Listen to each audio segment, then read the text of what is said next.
Start. Hello viewers, এটা হচ্ছে আমার টিউশন। এখানে আমি টিউশন পড়াই।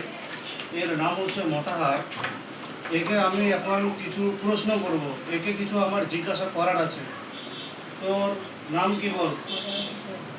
তো বাড়ি কোথায়? কাজল। এখানে তুই কোন সাবজেক্ট পড়তে এসেছিস? ইংলিশ।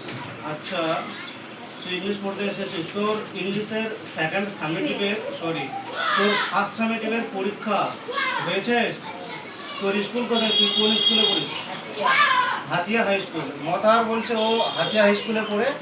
আর মতাহারের ফার্স্ট সামেটিভের পরীক্ষা এই অবধি হয়ে গেছে। আর মতাহার এখানে আমার কাছে ইংরাজি পড়তে আসছে। তো মতাহারের কাছে এখন আমি জানবো যে ফার্স্ট সামেটিভের যে ইংলিশ পরীক্ষা সেটা কতর মধ্যে ছিল আর মতাহার কত পেয়েছে। তো ফার্স্ট সামেটিভের ইংরেজি পরীক্ষা কতর মধ্যে ছিল বল? কত? 30। অর্থাৎ 30-এর মধ্যে পরীক্ষা ছিল।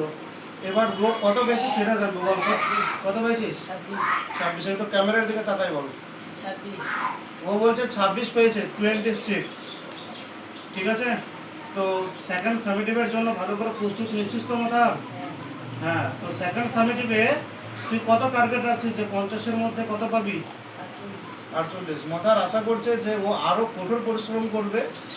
30-এর মধ্যে তো 4 নাম্বার ওর বাদ গেছে প্রথম সামেটিভে, 26 পেয়েছে। তো এর উদ্দেশ্য আছে এবার যে 50-এর মধ্যে এবার শুধু 2 নাম্বার বাদ দেবে, অর্থাৎ 48 নাম্বার আয়ত্ত করার ইচ্ছা আছে মতাহারের, যার জন্য ও পরিশ্রম চালিয়ে যাচ্ছে।